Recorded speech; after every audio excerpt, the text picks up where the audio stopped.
Hello, hello, hello, hello.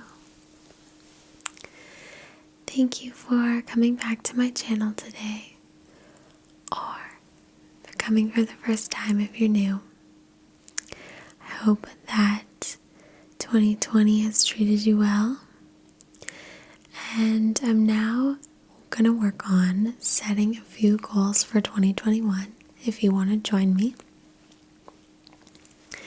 I know a lot of people say a new year is such an arbitrary time to say that things are going to change, but I do feel like you're already in that mindset of a fresh start when you start a new year, that it might make it a little easier to get in the habit of changing some things that you want to change in your life when you're thinking about new beginnings, things like that.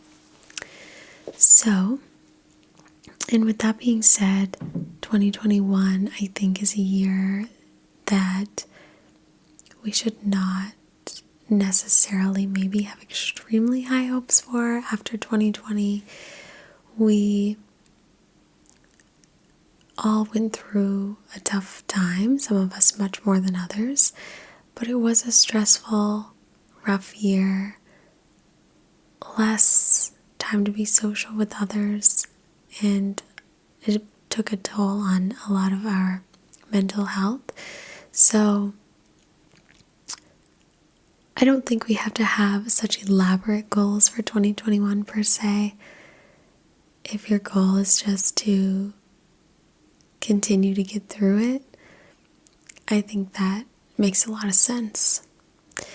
So for me, I'm going to be pushing myself to improve from where I was at this year, but I'm not looking at setting any life-changing goals this year. I think my main goal is just to kind of keep on keeping on and try and be a little bit better than I was yesterday every day. So maybe first thing, if you're doing this as well, is just to take a step back and think, what are my overall goals? Am I trying to transform my life this year? Or am I trying to just get through it, just get by? Or am I trying to kind of have small but consistent growth? So, and then that could be a basis for which we can set some of our goals, whether they're going to be significant, life-changing goals, or whether they'll be little goals that create small but consistent improvement. So I think that's where I'm leaning right now. So I've got my notebook here and my pencil, and I've been using this notebook for the past few years now to set my goals for the new year. So there are not too many pages gone from it, but it's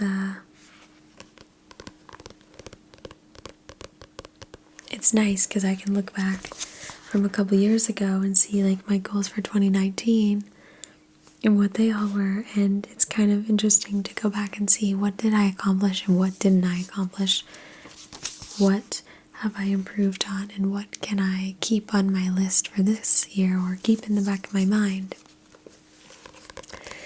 So I'm going to be making a vision board tonight with my friend, and so I thought this would be kind of good preparation for that, to think about what are some of my goals for the year, what do I want to see in myself, in my life over the next year. And I think just in general, it's good to write your goals down. Then you can look back at them, because don't we forget a lot of times what our New Year's resolution was really soon into the year. So if you've got this notebook, like, you can look back years like I'm doing to see what it is that I wanted to achieve a couple years ago, which is just really interesting.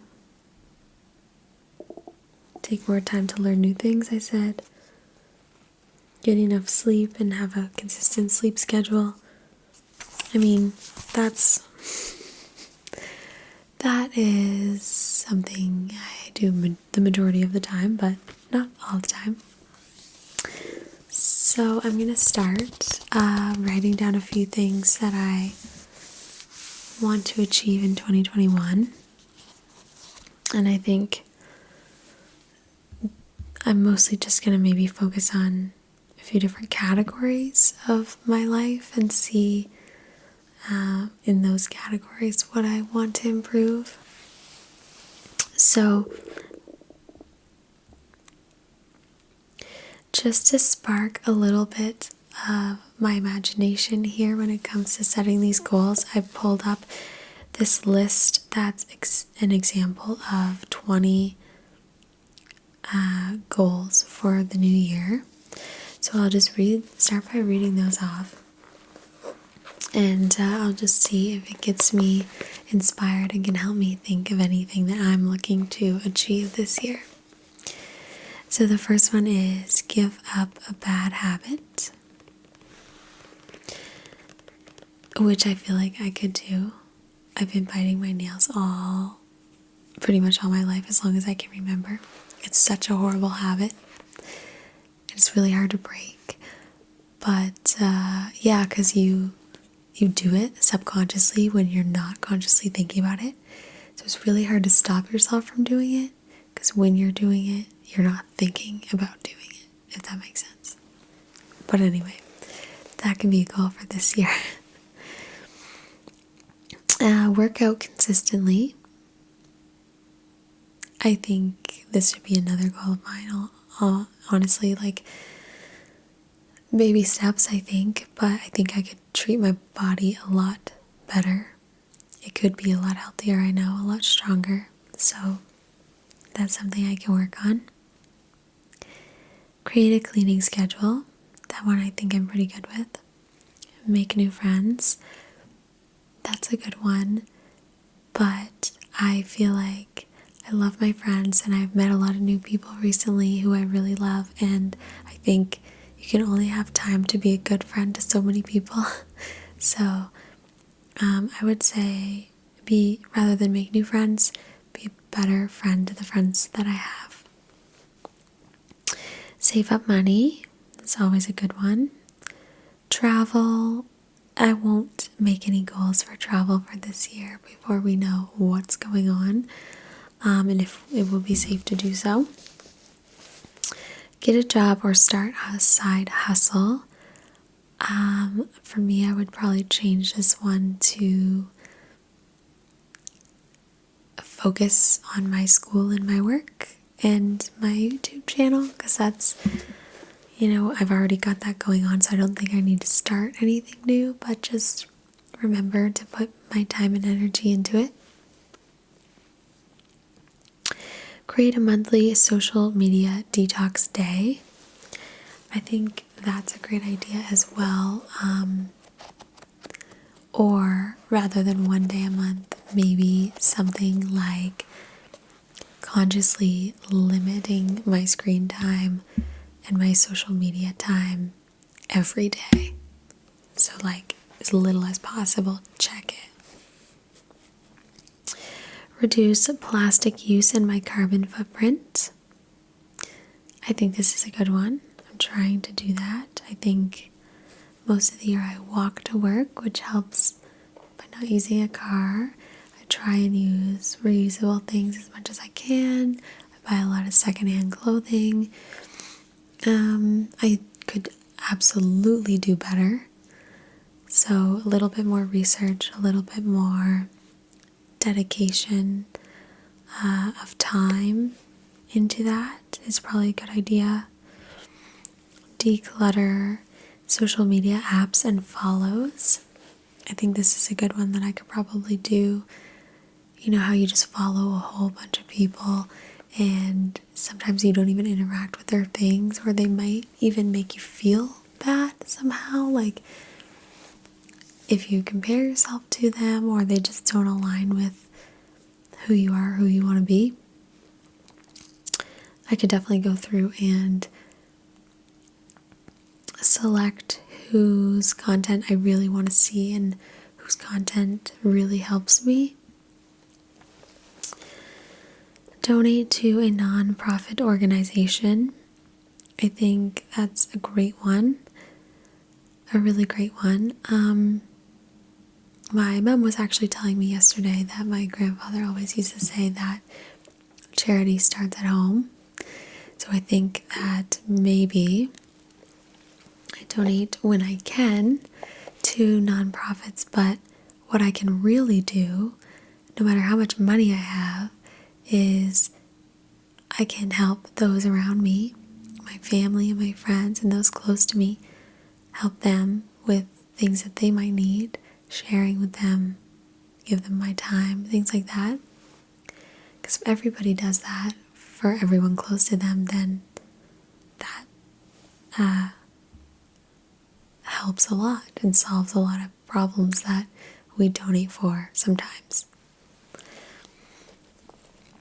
The next one is volunteer, which I also love. I have a few ideas for volunteering. I've got a really busy school year and then a big exam to write in September. So I'm thinking right after my exam is finished is when I want to start looking into volunteering in my spare time that I now up until then will be using for school. Start a creative hobby, and I am definitely going to do this. I want to pick up a musical instrument.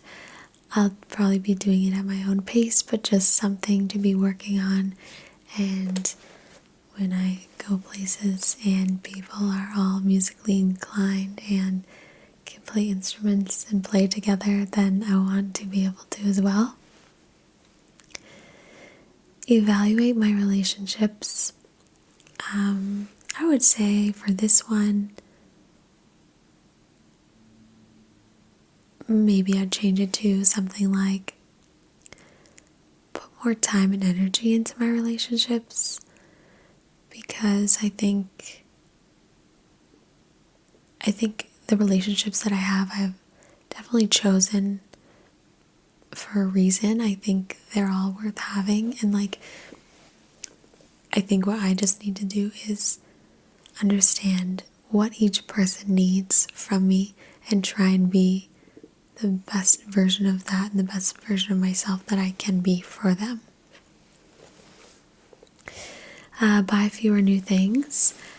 That is a good one. I always try and do that, and I think I want to be even more conscious of spending my money. Sometimes I don't admittedly think too long and hard about making purchases, and I definitely should, just to make sure that I'm being smart and not wasteful. If there's something I already have that I could use or something I could borrow from someone, then I need to be thinking about that before just going out and buying something mindlessly. Eat less meat. So I think I might try this one. I don't eat a whole lot of meat as it is. So I don't know how I feel about that. I've gone back and forth between I should be vegan, I should be vegetarian, or I don't care. I think my thing that I would say is just listen to my body when it feels healthy. What I eat when I feel good is probably what I will do for this year. Do more things alone. I think that's a great one. I think a lot of times when we do things alone is when we really grow the most, because it's great to do things with others, because it gives us that serotonin and that like connection that we crave. But a lot of times that is what's great about it, is just the fact that we're connecting with someone. And a lot of times, like, you can grow through discussions and learning new things from people. But a lot of times, the time that you spend alone to work on your own hobbies and to be alone with your own thoughts and to reflect is when you really start to grow, I think. But you need a balance, you need a combination always. It can be hard sometimes to be alone for some of us if we just really enjoy being around people. However, I think it is important sometimes for growth and just to clear your mind, process all the information from everything that's been going on around you. So that's something I think I'll work on as well. Declutter my space. That's always good. I think I do a pretty good job of that in general. I tidy up and clean quite regularly. But that is a good one. Try something I've never done before. That's a great one. I think trying something you've never done before, I like the wording as well because it's not saying anything in particular. It's just saying try something I've never done before, and then it can kind of be in the back of your mind all year when someone asks you to do something. If you haven't done it before, maybe that's your chance to say yes and try something new. So I like that. And last one is be myself, which I think is really, that's one of the biggest ones that I think I need to work on. I'm very easily influenced by the people around me, and I like to blend in, not cause conflict, and when I'm with people, I like to agree with them or do what I think is going to make them happy. So I think I just need to practice doing what makes me happy and being myself. And there's that saying that those who mind don't matter and those who matter don't mind. So be yourself always. I'm definitely going to be working on that in the new year. And then I had just written down a couple that are specifically for me.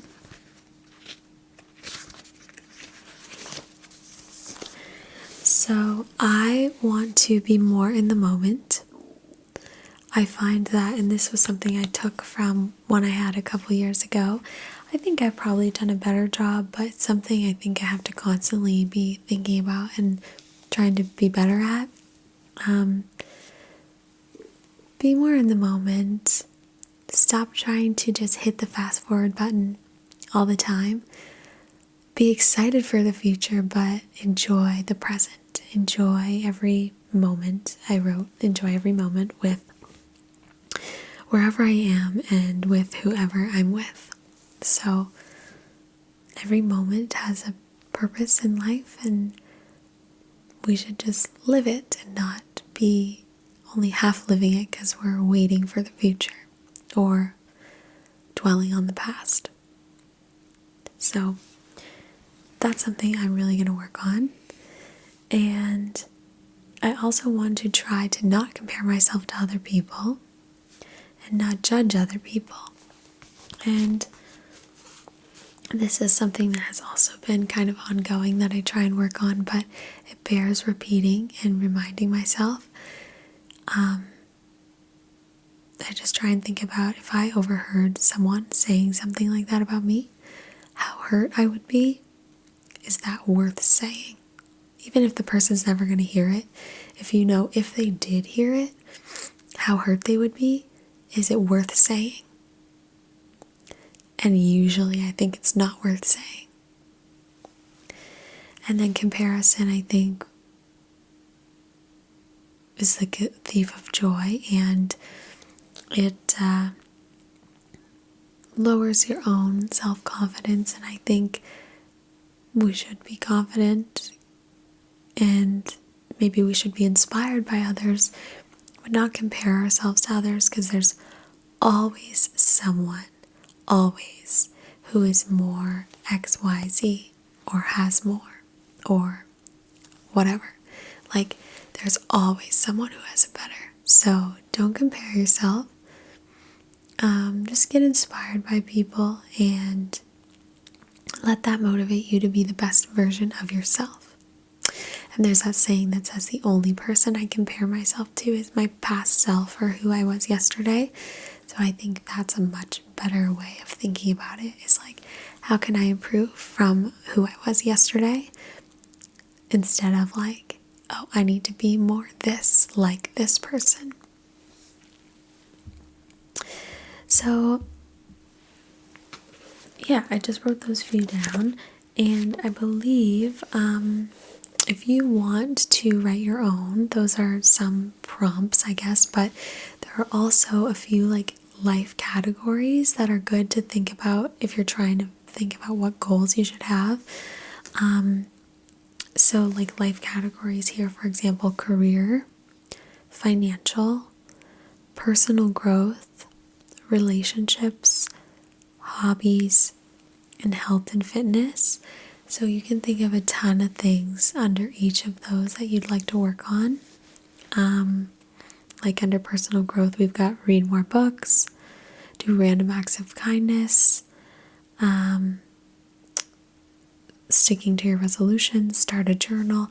So many different things that you can do. So put your own under those 6 categories if you need some prompts for ideas for goal setting, and I think that will help.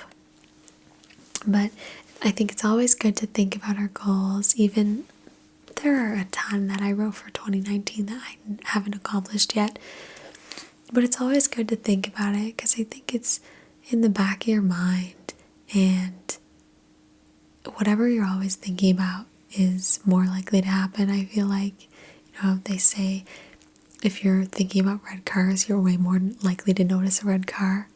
So if you're thinking about the ways that you want to improve, you're way more likely to take actionable steps that will help you improve. So maybe I should do another video like partway through the year or something to check in with ourselves and see how we're making out on our goals for the year, so that it would just be a little reminder to keep thinking about it. Alright, so thank you so much for joining me today. I hope you enjoyed this video. I hope it was a little bit inspiring and helpful for you. And if you have any goals that you're going to set for 2021, I would love to know what they are. If you want to leave a comment, I always read all the comments. So yeah, just let me know then. And good luck. I hope you have an amazing 2021. It will hopefully be a year better than 2020. Fingers crossed. So thank you again for watching, and I will talk to you really, really soon.